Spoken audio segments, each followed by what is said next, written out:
Should we take a look at the Smart Soul 4 wedge from Cleveland? So just before we go on, I'm sponsored by Swicks and Cleveland's XCO.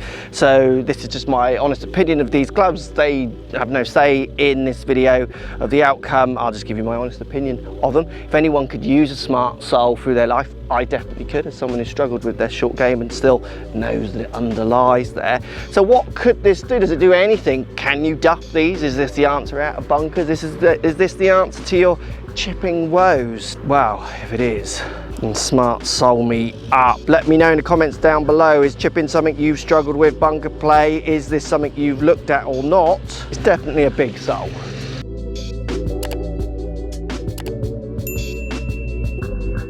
So this is the Sand Wedge. There are some different clubs which we'll talk about. We'll talk about the ideas of technology and what have you.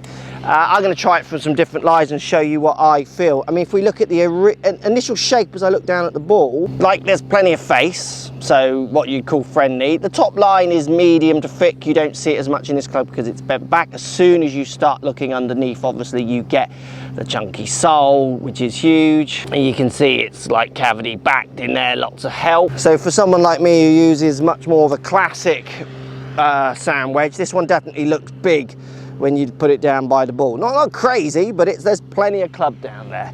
Let's see what this sole does for me.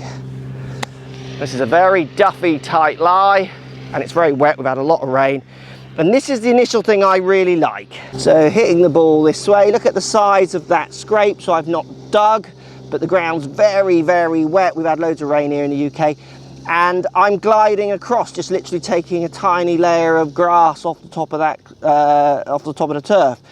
No digging, with help of the Smart Soul in effect, creating a decent chip shot like that from that lie. Happy with that. Downhill, not much green, lots of rough. I don't feel like the sole's particularly going to do anything out of here that a normal soul wouldn't. So again, I just didn't feel like I was engaging that any differently.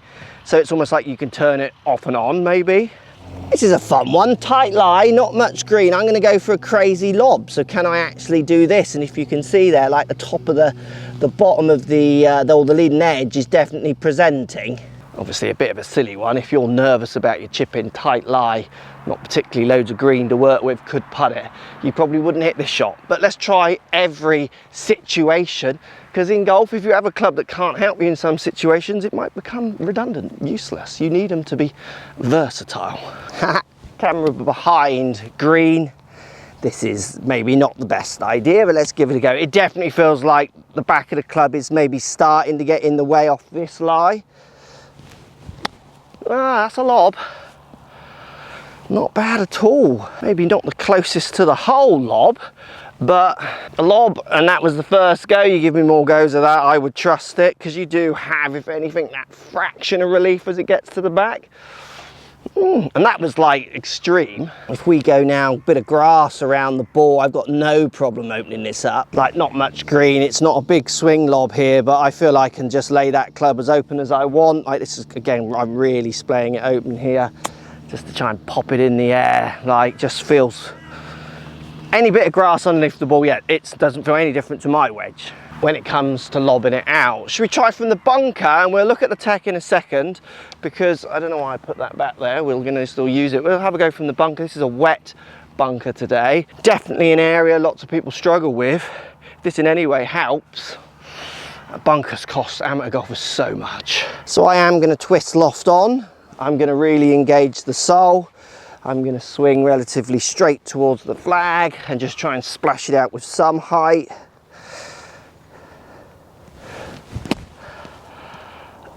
Yeah, that feels good. I don't know if you can see that, like I'm not using that bit. That was the leading edge, and there's relief here, very rounded, and I'll show you on the tech.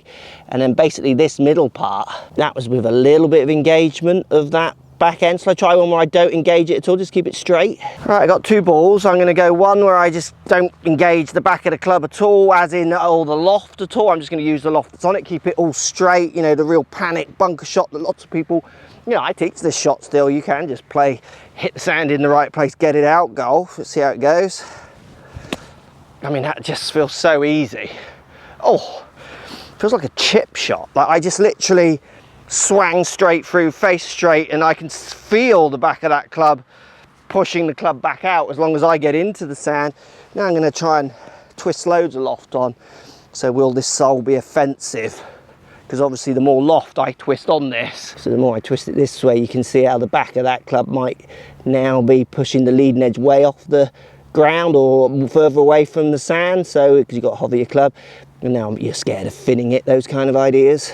So face wide open, trying to splash it up. Obviously got the big sole at the back, so I am a little concerned. Yeah, not bad. To be fair, the straighter on one felt easier, certainly on a compact bunker like this, but that would be the case almost with any, you know, really lofted, trying to splash it out. Let me just get my standard wedge. So you can see the sole difference. This is my 58 degree. It's got 9 degrees of bounce on it and a very different width of sole. So if I wanted to go specialised and lob it up loads of loft, there's relief here. It's not in the way. I do feel like that's much easier with this club. So definitely there's gains. If you're playing straight on and you're panicking out a bunker, that just felt ridiculously easy. Like this one just felt stupid. Like it felt like just a normal chip shot and I hit the sand. So if you want just basic out of the bunkers, yes. If you're gonna get funky and you got steep lips, you might need a different wedge, because I'm not going to be able to turn loads of loft on that for specialised ones. But if you think about it, if you're looking at this kind of sole for help, you maybe are in the bracket more of I want to get it out, where I want to do a lot more with mine, which is why I would go more for that. And it plays out. This is my splash shot trying to be funky, which is average. That was my Smart Sole basic, which just felt like cheating. And back here, see the blue one there, that was my Smart Sole trying to do that shot, and from the lie that feels almost like the best I could do for the height it got. Like with any golf club, drivers, irons, wedges, putters, everything, if you put a lot of one ingredient in, then you have to leave other ingredients out.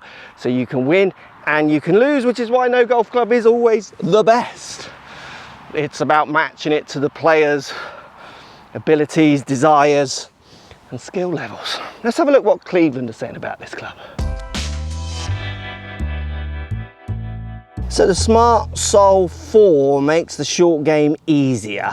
Now this is one of 3 clubs. You can get a chipper in this, there's a gap wedge, and I've got the Sand Wedge. The reason it makes it easier, they're saying, is the enhanced 3-tiered sole. Extra wide 3-tier sole with added leading edge bounce provides maximum forgiveness for the fairway, rough or out of the bunker. They've got improved field balancing technology, redistributing weight from the hosel, allows for centre of gravity to be moved closer to the centre of the club face. Aggressive mill grooves, which Cleveland have always talked about. New aggressive mill grooves generates better spin performance for any conditions. So there's the similar amount of tech than you get in their normal wedge range. It's just a brutal sole, really. So we're 70 yards out. We've got semi-rough, 70 yards out. Nice fairway lie. And let's call this the tighter lie. I've put this on a worm cast and it's wet, so this would be the most feared one. So let's go with the rough lie to kick us off. 70 yards pitch shot. I'll be honest with you, I don't feel like it's going to really be something that I even notice. Like that just feels like any other wedge. You got to remember, with a 70 yards pitch shot, there's a little bit of handle lean. If you think about bounce, it's dynamic, it's not set in one place, so the more I lean the handle, then this sole's kind of disappearing, but I would be engaging the relief at the front a little bit, possibly. Again, the standard nice lie, I don't feel like it's really going to be activated. I feel it's so much more on me. Having the big face down there is quite nice, and the redistributed weight cavity back. But I mean, MOI on a wedge is going to play out much, I'm not sure. And the tight lie, the worm casty one, again with the handle lean, I'm not really feeling like this is going to do much to help me or hinder me. I don't see it benefiting any other wedge so far. When it comes to pitching, we'll show you those 3. I mean, they're 3 very equal shots, kind of subject to my ability. I would say, well, it's not better in this situation, but it's certainly not worse. This sums up golf better than any sole as well, which is hilarious. This was the best lie. I'm pretty sure this was the fairway shot. and you can see it's the furthest away. The worm cast ball, the hardest lie of them all, almost went in, and then the rough lie was pretty good as well. As with everything golf, the human is very messy, as Dr. Scott Lynn says, and I kind of agree with him. So who benefits? Who would get the most from this? Well, I think this is what this is all about. Setting everything up pretty straight, pretty basic, and just swinging a basic little shot towards the hole.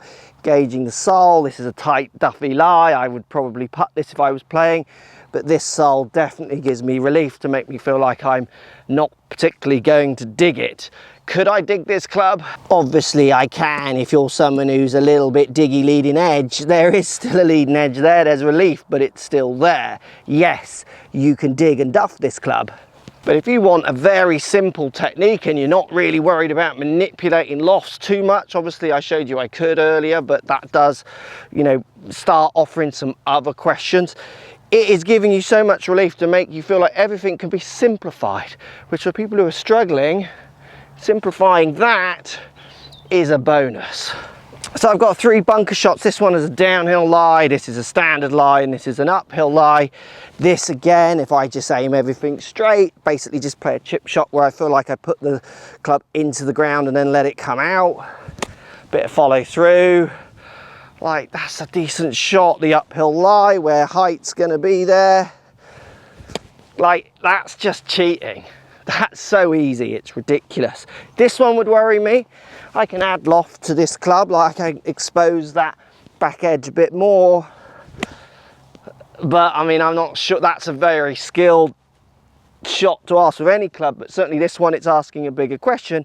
And I can add a bit more loft. Like, this lip's relatively big for UK courses, and I have no problem getting over that lip. You know, I'm not the world's best bunker player, and that's 3 very different bunker shots, and they're 3 very easy and simple results. And I didn't really use a standard bunker technique. I just played a little chip shot and made sure the club went into the sand behind the ball and then came out. That's where this club really starts to work. Tight fringe lie, not much green, sloping, basic straight through chip. Not the world's best chip, but strike was just so easy. Like, just so easy to generate a strike and just not even bruising that ground. 40-yard fairway bunker shot, horrible shot. Who doesn't hate these? I certainly do. Like, that's not my best 40-yard bunker shot. It wasn't hard. I'd just hit that harder with a bit more experience. It's like cheating. If you've got the wobbles, if you don't like chipping, you want to simplify it, this sole definitely is something you should be trying. But if you want a wedge for specialized shots, going low is not a problem. That's easily done, obviously, because you're just you're deactivating the leading edge. If you're wet, tight lie, lob shots, no, I'd rather have my specialized wedge for that. I'm just going to play a straight on shot for that. This is a wet UK muddy lie. This is basically just mud. Yeah, that sole feels like I'm glad it's there. You've got to work out how good or bad your short game is, how you play it. You've got to work out, are you prepared to give up some of the extremes? Me personally, I'm not. I play a standard wedge and the extreme shot from my wedge, so I can do them all. If you're a little bit nervous, you want help, you're happy just to be playing basic straight on chips but not duff them. I think Rory in our videos a little bit more, even though he will play specialized because he quite likes a lob, so I would almost say this isn't for him as well. But yeah, if you want basic chipping ideas that are going to help you, wow, it's certainly one any of my students would be putting their hand to try. You have to be trying that if you're struggling, because that will help some people, not everyone. Let me know what you think in the comments down below. Let me know, are you a struggler? Are you hitting your wedges well or not? I know lots of people wouldn't game this, like, you know, I get it, but I think there's a big group of golfers out there who should definitely be thinking a little bit differently. Almost, this reminds me a little bit more to maybe getting more hybrids than long irons in your bag. I think this way, this is a good comparison to that, but in the wedge world. Thanks for watching, everybody.